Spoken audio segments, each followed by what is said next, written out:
Amad Diallo est l'homme le plus en confiance actuellement du côté de Manchester United. Après avoir inscrit un doublé en Europa League, aujourd'hui, Amad Diallo a délivré une passe décisive. Mais quelle passe décisive! Un match de la 11e journée de la Premier League anglaise a opposé Manchester United à Leicester City. Et c'est Manchester qui l'a emporté sur le score de 3-0. Mais ce qui nous a intéressé, c'est la prestation de la pépite ivoirienne Amad Diallo.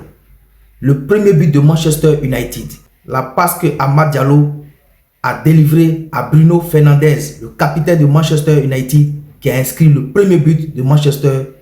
Il fallait regarder ce match pour comprendre. Une talonnade venue d'ailleurs, une connexion Bruno Fernandes, Amad Diallo que nous voyons depuis quelques journées dans cette équipe de Manchester United.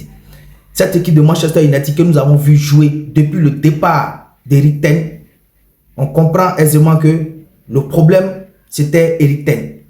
Lors de ma précédente vidéo, j'avais dit que est-ce que les joueurs de Manchester ne jouaient pas ainsi dans le but d'emmener les dirigeants de Manchester United à limoger Eric Ten.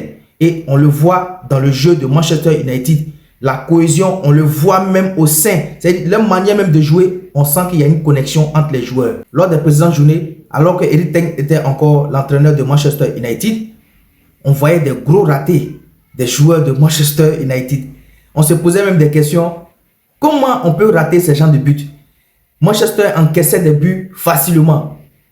Et avec du recul, selon mes analyses, quand je m'assois, est-ce que les joueurs ne l'ont pas fait sciemment? Une chose est sûre, Eric Ten est parti. Manchester United, même s'il se retrouve avec un entraîneur intérimaire, Ruud van Nistelrooy, qui est l'homme même de la maison parce qu'il a joué dans cette équipe de Manchester. Et ce lundi 11 novembre 2024, Manchester accueillera son nouvel entraîneur du nom de Ruben Amorim.